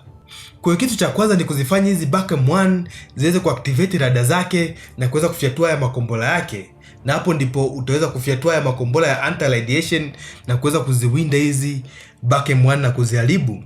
Na kombora lingine ambalo Marekani wanalo, na hili kombora tuna evidence kwamba lilitumika kwenye hii mission, mabaki yake yalipatikana. Hili ni kombora laitwa AGM-158C. Ni kombora ambalo la range ya kilomita karibia 100. Kwa inamaanisha kwamba hili kombora ni kombora ambao Marekani wanaweza kulirusha kwenye ndege ambayo ipo umbali mrefu kweli. Kwa mfano boma kama B1 Lancer ambao tunajua na yenyewe ilihusika kwenye hii mission. Kwa hiyo hili kombora linaweza kufyatuliwa kwa masafa marefu kweli na likasafiri kwa umbali wa kilomita 100 hadi kuharibu hizi rada za ulinzi wa anga kama Buk M1 ambazo zilikuwa zimejificha. Swali ambalo la baki, je, utawezaje kuzifanya hizi rada ziingie active na ziweze kufyatua makombora yake? Ndio na wewe uweze kufyatua kombora lako ambalo linaweza likatumia radiation ya hizi rada kuweza kuziwinda na kuziharibu. Okay, tumesema approach ya kwanza ni kupaisha jet au ndege yako ya kivita karibu sana na hizi silaha za ulinzi wa anga. Kwa hiyo inaonyesha kwamba adui yako atalazimika kuactivate rada zake ili aweze kushambulia hii ndege, na akijaribu kushambulia hizi ndege zingine zitafyatua makombora ya anti radiation na kuwinda hizi rada hadi kuziharibu. Lakini hapa tayari utakuwa umeshajiweka matatizoni au umejiongezea risk, sababu ndege yako tayari imeshalengwa na makombora ya ulinzi wa anga. Kutatakiwa uweze kumanuva ili kuyashinda haya makombora, au hata utumie countermeasure, kwa inamaanisha kwamba zikiferi jet yako inaweza kalipuliwa kabisa na haya makombora ya ulinzi wa anga. Lakini Marekani wana option ya kutumia njia nyingine kabisa, na hii mimi nadhani ndio njia ambayo Marekani walitumia kwenye hii mission ya Absolute Resolve, sababu walikuwa hataki kuriski kitu chochote kile. Lakini pia hii ndio sababu kwa nini kulikuwa kuna ndege nyingi sana angani. Wanasema kulikuwa kuna ndege karibia 150. Kwa hiyo hii ndio inaweza ikawa ni kazi ambayo hizi ndege zilikuwa zinatakiwa kufanya. Okay, kuna style moja ambayo Marekani wanaweza kutumia na kuachana matumizi hizi jet kuzifanya kama ni bait, yani kuzifanya kama ni chambo, ili kuzifanya hizi silaha za ulinzi wa anga ziweze kufyatua makombora ndio ziweze kuzishambulia. Kwa hiyo mimi naamini Marekani walitumia kitu kinaitwa ADM 160 Miniature Air Launch Decoy au MOLD. Hili ni kama cruise missile, lakini kazi yake sio kulipuka na target. Hapana, kazi ya hili kombora, sijui niliite kombora sijui ni nini. Okay, kazi ya hii decoy ni kujaribu kukopi radar signature za ndege mbalimbali ambazo zinatumika na jeshi la Marekani. Yaani unaweza kuona hii decoy ni ndogo, lakini inaweza ikaemit mawimbi ya radio ambayo yanafanana na ndege kubwa ya Marekani, kwa mfano tanker, hizi ndege ambazo zinajazia ndege zingine mafuta, au labda AWACS au labda bomba. Kwa hiyo inaweza ikaonekana ni target kubwa sana ambao hawa walinzi wa anga wa Venezuela wanatakiwa kuishambulia, lakini kumbe hakuna ndege ambayo ipo angani. Ni decoy, na hii decoy kazi yake ni kufanya hawa walinzi wa anga waweze kufyatua makombora mengi kweli ya ulinzi wa anga, na mwisho wa siku wanakuwa wamesha expose rada zao, sababu wamewasha rada ili kuweza kuona hii ndege iko wapi na kujaribu kuishambulia, na hapo ndipo watashambuliwa na makombora ya anti radiation kama HARM. Yani kitu ambacho hii decoy inafanya ni kutengeneza ghost target, na hizi ghost target walinzi wa anga wanaweza kuzishambulia wakizani ndio target yenyewe, lakini kumbe wanajiexpose na itakuwa rahisi kuweza kuwashambulia. Kwa mimi nadhani hiki ndio kitu ambacho Marekani walikitumia hapa. Okay, na watu wanasema kwamba hakuna video hata moja ambayo inaonyesha jeshi la Venezuela likifyatua makombora ya ulinzi wa anga kujaribu kulenga hizi ndege za Marekani, na huo ni uongo. Kuna video ambayo inaonyesha kabisa kombora la ulinzi wa anga likifyatuliwa kwenda juu. Sasa sijui lilikuwa linalenga nini, sijui lilikuwa linalenga jet au lilikuwa linajaribu kulenga decoy haijulikani, lakini ni kusema kwamba tayari huyu aliyofyatua ile kombora location yake ilikuwa inajulikana. Kitu alichokuwa anasubiria muda huu ni anti radiation missile kuja kupiga mfumo wake wa ulinzi wa anga. Sasa hebu tuangalie sehemu gani ambapo hizi silaha za ulinzi wa anga za Bukem 1 zilikuwepo huo muda. Okay, hii ni sehemu inaitwa Katia La Mala. Tunaona Bukem 1 moja na yenyewe imepigwa hapa. Sehemu nyingine ambayo tumeona Bukem 1 imepigwa ni sehemu panaitwa Port La Guiera. Hapa napo tumeona Bukem 1 moja ilipigwa vibaya sana. Ndani ya mji mkuu wa Caracas kuna sehemu inaitwa Kagigala Observatory. Hapa napo tuliona Bukem 1 imepigwa pamoja na rada mbalimbali ambazo zilikuwa zinalinda hii sehemu. In short, ile command center nzima imeharibiwa vibaya sana. Cheki, hizi ni sehemu zote kwenye hii ramani ya Venezuela ambapo kulikuwa kuna silaha ya ulinzi wa anga, lakini ilifanikiwa kuharibiwa na Marekani. Sasa kwenye hii ramani kuna sehemu moja ambapo palikuwa pananishangaza sana. Kwa nini Marekani waliamua kushambulia Bukem 1 ambapo ilikuwa huku mbali? Ni sehemu panaitwa Heathrow Airport, ni airport, na kulikuwa kuna Bukem 1 moja na yenyewe ilipigwa.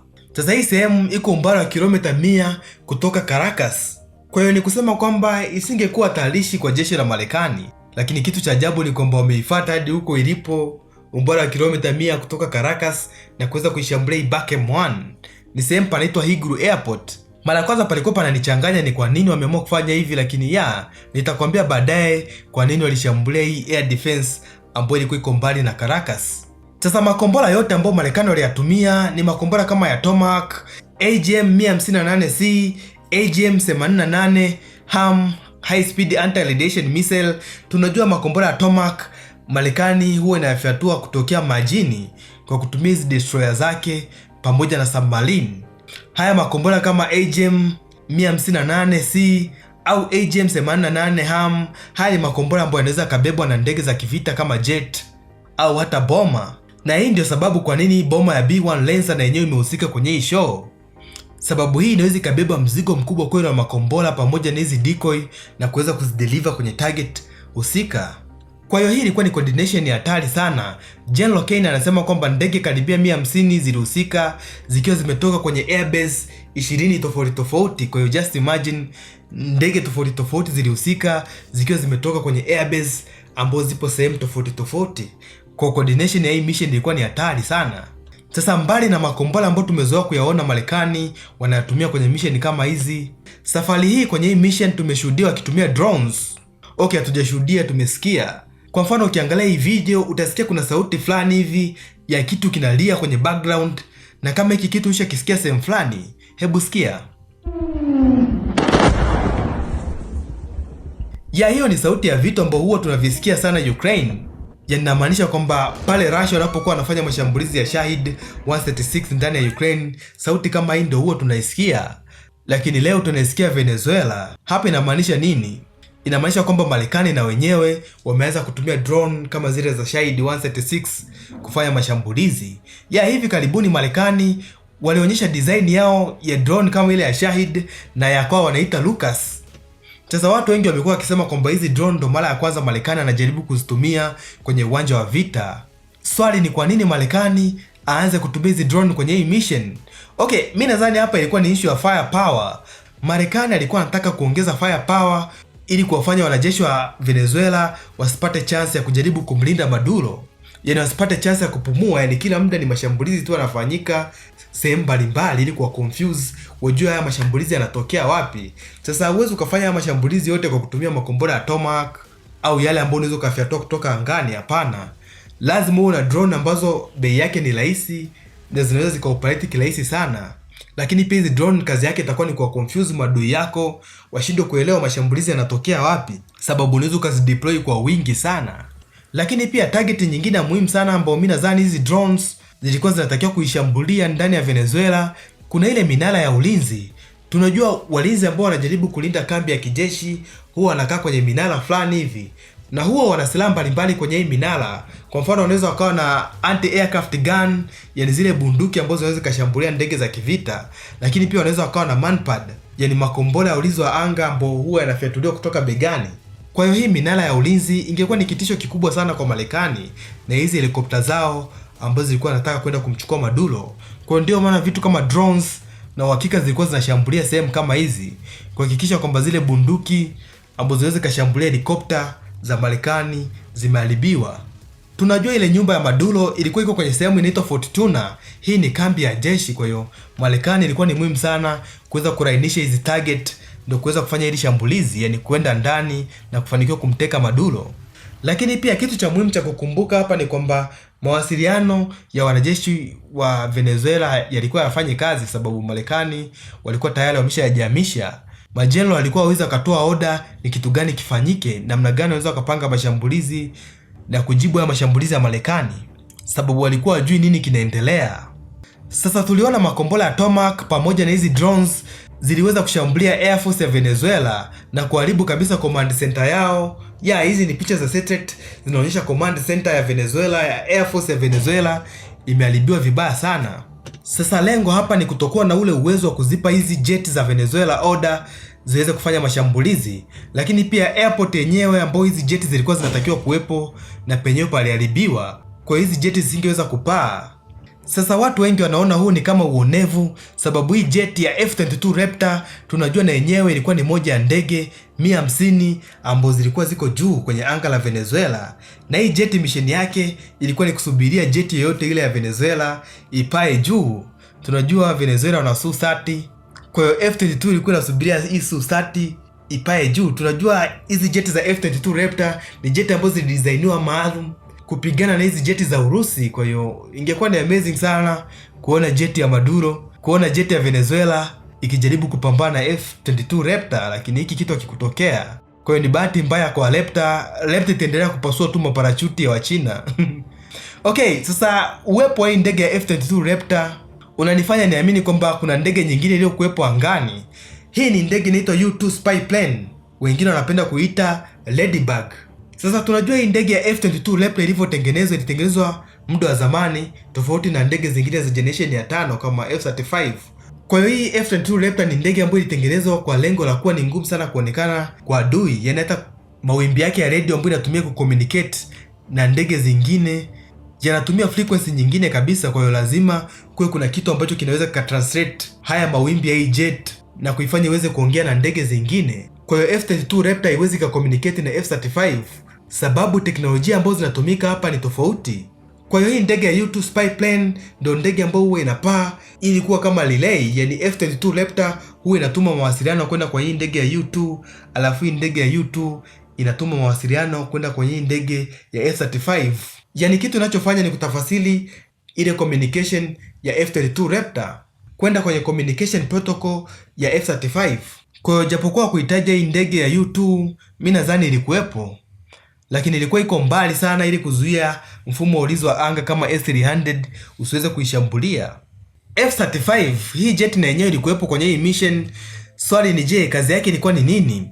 Sasa hii jet inaweza ikatumia sensa zake zenye nguvu kweli. Inatumia sensa kama ETIOS kuangalia movement na mienendo ya adui.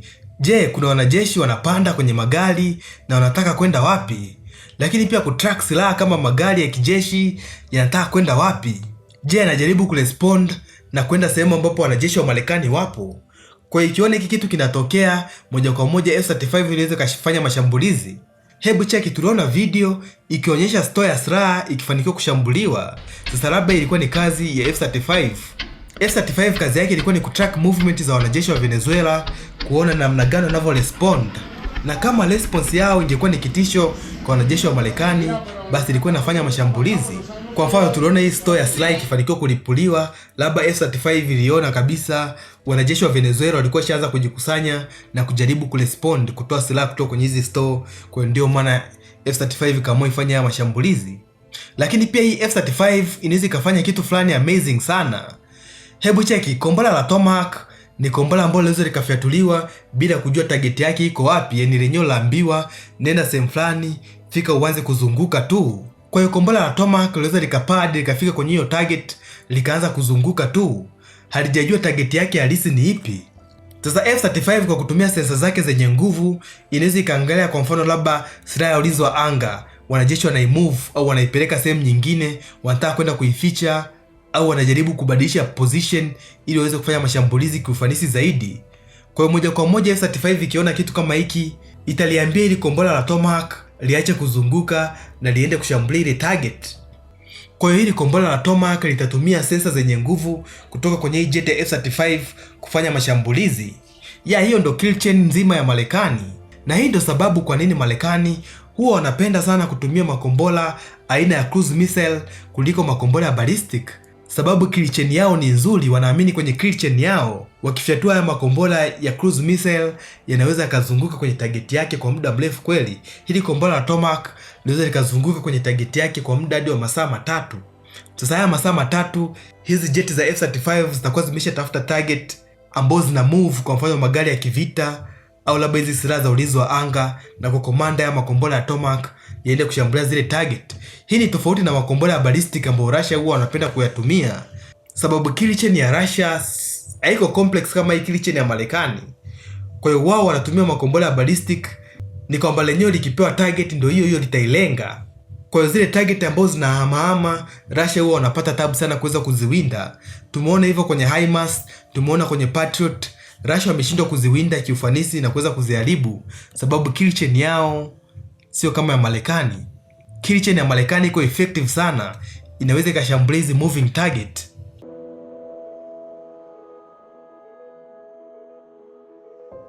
Sasa hebu tuende kwenye phase 4. Unajua phase ambayo kila mtu alikuwa anaisubiri kwa hamu, sababu hii ndio mission yenyewe ya kumkamata Maduro. Okay, ukiangalia ramani ya Caracas, huu ni mji mkuu wa Venezuela. Ukiangalia jiografia yake inaonyesha milima ipo mingi kweli. Cheki, huu mji wa Caracas wenyewe upo ndani ya bonde, yani ni valley. Sasa kwa swala zima la ulinzi, wanajeshi wa Venezuela nadhani waliona hii ni advantage kubwa kwao. Waliona hii sehemu wakiweka kambi ya jeshi, geography yenyewe itakuwa inawalinda. Sababu hili bonde jinsi lilivyokaa ni kwamba kuna upande mmoja tu unaweza ukatokea na ukaingia. Kwa hiyo kama kuna ndege ya kivita inajaribu kufanya mashambulizi Caracas au kushambulia kambi ya kijeshi, ni lazima itapita njia moja tu hadi kufika ndani ya Caracas na kufanya mashambulizi. Sasa unaweza ukasema Max, si jeti za kivita zinaweza zikapaa juu zaidi na zikafanya mashambulizi bila matatizo yoyote yale? Ni kweli, lakini inabidi ukumbuke ni kwamba Venezuela wana silaha ya ulinzi wa anga ya S-300, na hii S-300 inaweza ikalenga ndege ambazo ziko juu sana. Kwa hiyo ukienda juu itakuwa rahisi sana kuonekana na itakuwa rahisi kuwa targeted na misheni yako itafeli. Kwa lazima uje chini chini. Sasa na ukija chini chini hauwezi ukapita milimani, itakulazimika uweze kupaa kulingana na shape ya milima. Kwa hiyo itakuwa ni ngumu sana na utaweza kufika kwenye target yako. Kwa hiyo ndio maana ni lazima uje na ile njia ambayo iko open pale katikati ya Caracas, ndio uweze kuingia ndani, ndio uweze kufanya mashambulizi. Sasa hii ndio sababu kwa nini jeshi la Venezuela walikuwa wameweka silaha zao za ulinzi wa anga, silaha kama BACM-1 mbele ya Caracas, sababu wanajua hii ndio njia ambayo jet yako au ndege yote ya kivita ikitaka kufanya mashambulizi lazima itapitia hii njia. Kwa hiyo itakuwa inakutana na mifumo ya ulinzi wa anga mingi kweli hadi kufikia target yake yenyewe, yani kambi kuu ya jeshi la Venezuela. Sasa kitu ambacho jeshi la Venezuela walikuwa naamini, hakuna mtu ana akili timamu anaweza akapitisha helikopta nyuma ya hii milima, yani nyuma ya hii kambi ya Fort Tuna na kuweza kuingia ndani na kufanya mashambulizi. Utawezaje kunavigate hii milima? Kwa hiyo ndio maana nyuma Caracas walikuwa hajaweka hii miundombinu ya ulinzi wa anga. Kulikuwa hakuna rada wala kitu chochote kile, sababu walikuwa najua milima inawalinda. Okay, kitu kama hiki kinanikumbusha ile Desert Storm. Saddam Hussein alikuwa ameweka beria kubwa sana, alikuwa ameweka wanajeshi wa kutosha kwenye mpaka wa Saudi Arabia na Kuwait. Yani alikuwa ametengeneza kitu kinaitwa ukuta wa Saddam. Lakini tatizo la ukuta wa Saddam ulikuwa ufike hadi jangwani, sababu Saddam Hussein alikuwa anaamini kwamba jangwani huko vikosi vya Marekani haviwezi vikapitisha vifaru vyao, sababu hakuna njia unaweza ukanavigate jangwani. Utawezaje kujua ni sehemu gani unaenda huko jangwani? Kwa hiyo yeye aliamini kwamba ukuta wake ukiishia pale jangwani, basi hakuna jeshi la Marekani wataweza kuingia Kuwait na kujaribu kuisaidia. Lakini kitu ambacho walikuwa hawajui ni kwamba Marekani walikuwa wamekuja na teknolojia kubwa zaidi kuliko. Kipindi kile jeshi la Marekani walikuwa wameanza tayari kutumia GPS. Kwa hiyo waliweza kutumia GPS kuweza kunavigate jangwani na kujua sehemu gani wanajeshi wa Saddam Hussein wapo. Kwa hiyo walianza kuwashambulia kwa nyuma. Sasa nadhani unajua ni kitu gani kilitokea, sababu Marekani alipigana vita na Saddam Hussein ndani ya masaa 100 tu na hii vita ikawa imeisha. Kwa hiyo hiki kitu mimi ndo najaribu kukifananisha na hapa Venezuela. Wanajeshi wa Venezuela walikuwa wanaona hakuna mtu anaweza kanavigate kwenye hii milima. Kwa hiyo ni njia moja ya kutoka na kuingia Caracas na lazima upitie hii njia, na hii njia ina silaha za ulinzi wa anga za kutosha. Kwa hiyo ni ngumu sana kwa Marekani kuweza kufanya hii mission. Hawakujua kwamba kuna watu wanaitwa Night Stalkers. Kwa hiyo hawa Night Stalkers waliweza kuingia Caracas na kumteka Maduro, na utaona kabisa hawakutokea mbele ya Caracas, walitokea nyuma, yani pembeni ya Caracas. Kwa hiyo inamaanisha kwamba walipita kwenye hii milima wakitumia helikopta zao ambazo mapanga yake yamepunguzwa kelele kwa 30%. Kwa hiyo ilikuwa ni ngumu sana kuwasikia huku milipuko ikiwa inaendelea. Lakini pia walikuwa wanatumia ile radar altimeter kuangalia jinsi gani milima ambayo wanaipita iko urefu gani, ina urefu kiasi gani. Kwa hiyo walikuwa wanapanda na kushuka kufuata level ya mlima. Hii ni amazing sana. Sasa hii ndio sababu kwa nini General Kane alisema kwamba aviator waliotumika kufanya hii mission, yani marubani waliotumika kufanya hii mission, wana uwezo mkubwa kweli duniani. Labda ni Night Stalkers tu ndio walikuwa na uwezo wa kufanya hii mission. Sasa kama unakumbuka Russia kipindi wanafanya ule uvamizi wa Ukraine mara ya kwanza kabisa, walijaribu kufanya kitu kama hiki, lakini wao walikuwa wanataka kufanya hiki kitu mchana, kwa hiyo mambo hayakwenda vizuri. Lakini hiyo itakuwa ni story nyingine. Unaweza kuniambia kwenye comment kama unataka siku moja kuja kuisikia, lakini sasa hii njia ambayo Night Stalkers waliamua kuitumia ni njia ambayo ilikuwa inawapa chance kubwa kweli ya kufanya maamuzi ya kuabort hii mission au kuachana nayo. Kwa mfano, wangeona kama kuna vitu havipo sawa kwenye hii mission, labda helikopta zao zimeanza kuzingua, au labda wameshaonekana na watu au wanajeshi wa Venezuela, inamaanisha kwamba wangepita tu kushoto na wangekuwa wameachana na hii mission na wangerudi walipotoka. Kwa hiyo wangerudi kwa kutumia njia ya mashariki, sehemu ambapo hakuna ulinzi wa anga, sababu ulinzi wa anga ulikuwa umekuwa concentrated kwenye mji wa Caracas tu. Kama unakumbuka, kulikuwa kuna ile BACM-1 kwenye upande wa mashariki ambayo ilikuwa iko kwenye airport ya Higlo. Kama unakumbuka ile BACM-1 imesema kwamba ilishambuliwa, kwa hiyo hii njia ilikuwa ni rahisi sana kwa wao kurudia. Lakini mission iliweza kwenda vizuri. Wanajeshi wa Maduro walishangaa tu helikopta zinatokea kwa nyuma yao, yani upande wa kusini, na kuingia kwenye hii kambi ya Fort Tuna na kuanza kufanya mashambulizi. Sasa hii helikopta ya Black Hawk pamoja na hii inaitwa Little Bird ndio zilikuwa zinafanya mashambulizi ili kuzuia hii helikopta ya Chinook isiweze kushambuliwa na wanajeshi wa Maduro. Kumbuka hii helikopta ya Chinook jinsi ilivyo kubwa hivi ndio ilikuwa imebeba wana Delta Force. Kwa hiyo hizi helikopta za Black Hawk pamoja na hii Little Bird kazi yake ilikuwa ni kuilinda hii helikopta ya Chinook isiweze kushambuliwa na hao wanajeshi wa Maduro. yani kuipa cover hadi ifike kwenye nyumba ambapo Maduro alikuwepo. Sasa kwenye hii level, jinsi gani hizi helikopta zilipokuwa chini sana, wanasema ilikuwa ni kama mita 30 kwenda juu. Kuna silaha mbili za ulinzi wa anga ambazo zinaweza zikawa kitisho kikubwa kwao. Silaha ya kwanza ni anti-aircraft gun, yani marisasi ambayo yanaweza kashambulia ndege za kivita. Lakini pia silaha ya pili ni manpad. Tumesema kwamba Venezuela walikuwa na manpad aina ya Igla karibia 5000. Kwa hiyo hizi nazo zilikuwa ni kitisho kikubwa sana. Lakini kwenye helikopta kama Black Hawk, yule mpiga marisasi huwa anakuwa yuko faster sana. Hebu cheki, huyu mpiga marisasi au rubani wa hii helikopta anaweza akatumia element ya hii helikopta kukuangalia na kisha kuangalia tu moja kwa moja bunduki au machine gun ya hii helikopta inakulenga. Yani sehemu anapoangalia ndipo hii bunduki inapogeuka. Kwa moja anaweza kashambulia target zake haraka haraka sana na kukufanya hata usiweze kufanya mashambulizi yoyote yale. Kwa hiyo just imagine umemwona mshikaji wako au umemwona comrade wako ameshika manpad ajaribu kushambulia helikopta, afu baada ya sekunde 2 unaona tayari ameshamwagiwa marisasi mengi sana. Sasa sidhani kama na wewe unaweza kainua ile manpad na ukajaribu kushambulia helikopta, unaweza kukimbia kabisa. Alafu ile helikopta Little Bird, hii helikopta ni ndogo sana, kwa hiyo ina uwezo wa kufanya manuva mengi sana, kukwepa silaha za ulinzi wa anga, lakini pia kufanya mashambulizi kwenye sehemu mbalimbali hata kama za kujificha. Sasa unaweza kaniuliza, Max, unataka kuniambia kwamba hizi helikopta zote hata moja ikuweza kushambuliwa? Okay, mimi nadhani ni kweli hata moja ilishindikana kushambuliwa sababu wanajeshi wa Venezuela walikuwa hawajiandaa kitu kama hiki kinataka kutokea. Walikuwa wanajua labda vita imeanza, ni kujipanga namna gani ya kupigana hii vita.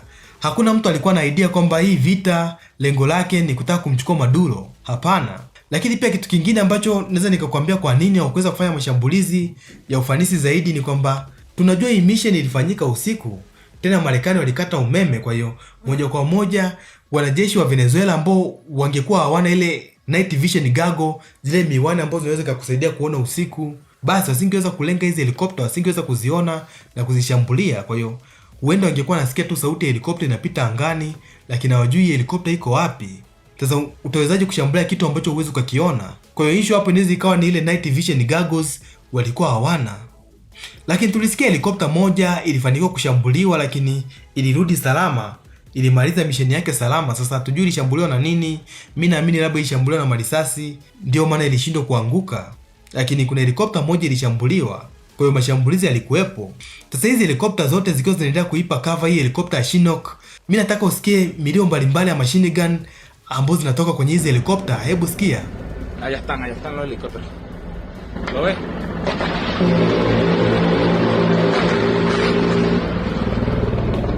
Na hii video nyingine inaonyesha hii helikopta ikifyatua Hydra rocket. Hii ni hatari. Sasa makomando wa Delta Force tayari walikuwa wameshafika kwenye nyumba ya Maduro, na kuna video kabisa inaonyesha hawa makomando akishuka kutoka kwenye hii helikopta ya Chinook na kuingia ndani. Hii helikopta iliondoka, haikuweza kuwasubiri hapo sababu ingekaa sehemu moja ingekuwa rahisi kushambuliwa. Kwa hizi helikopta zingine kama Black Hawk pamoja na Little Bird, kazi yake ilikuwa ni kuhakikisha kwamba kwenye hii nyumba ambapo tayari wale wana Delta Force tayari wameshaingia ndani, hakuna mtu atatoka au hakuna mtu mwingine ataingia. Kwa hiyo ukionekana unasogea kwenye ile nyumba, ilikuwa ni marisasi mengi sana unapigwa. Sasa baada ya dakika 5 tu, hawa majamaa tayari walikuwa washamchukua Maduro, na ile helikopta ya Chinook ikaja kuwachukua tena na wakaondoka. Sasa Donald Trump alisema kwamba Maduro alikuwa amekaribia kuingia kwenye chumba chake cha chuma, wakamuwai na akasalenda mapema.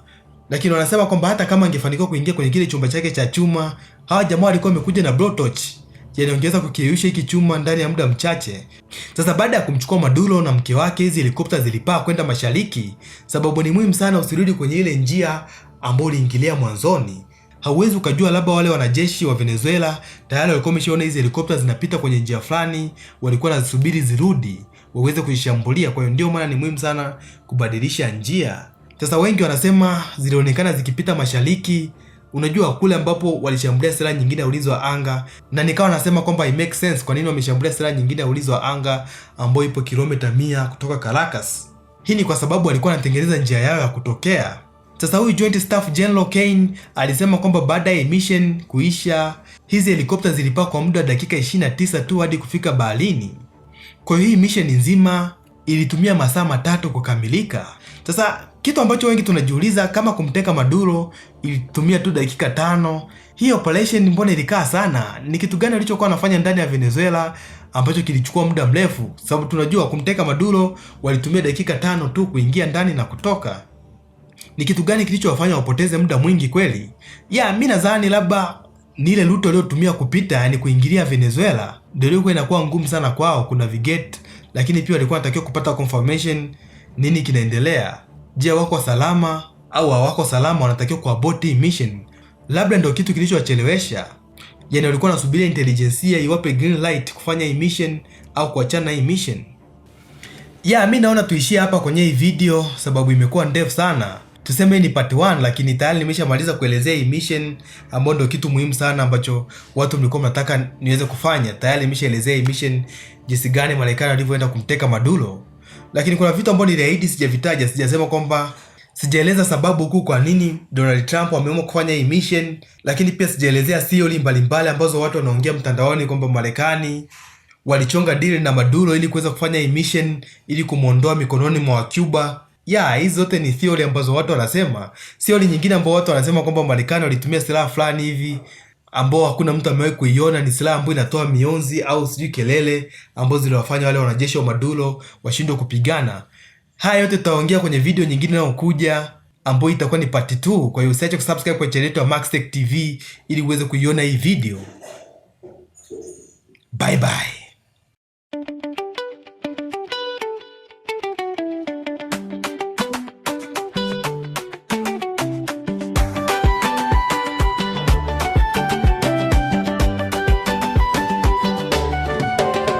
Tulikuwa gizani, hatujui mengi, maswali vichwani, majibu mbali, kisha tukaona pale kwenye skrini Maxtech TV, wakafungua njia.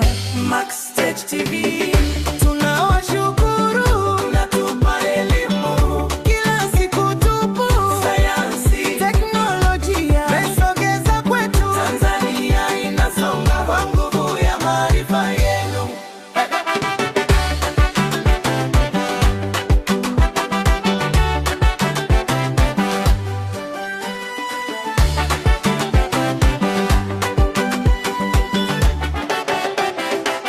Kijana kijijini, dada mjini pia, mnapoweza rahisi, kila mtu aelewa. Simu na kompyuta, mitandao ya dunia, mnatufanya tuwe tayari kwa kesho.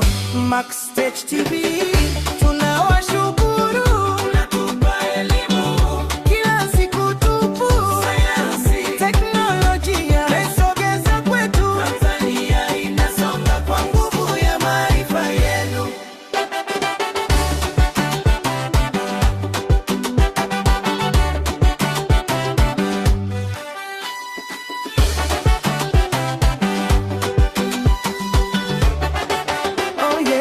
Mtaani, darasani, majumbani, kote video zenu zinafika mbali sana.